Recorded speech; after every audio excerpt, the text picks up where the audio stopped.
Hey guys, and welcome back to this channel. In this video I will be showing you guys how you can leave a server on Discord. So for instance, you don't want to be in that server anymore. This is how you can leave the server.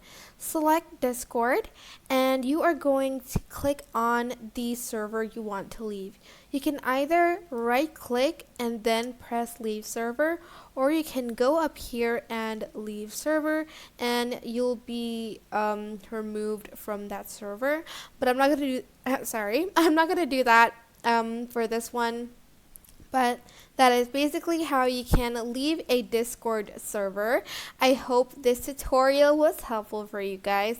Don't forget to like, comment, share, and also subscribe to this channel if you haven't done that. If you have any questions, just leave it in the comment section down below and I will try my best to answer them all. Thank you so much for watching. Bye!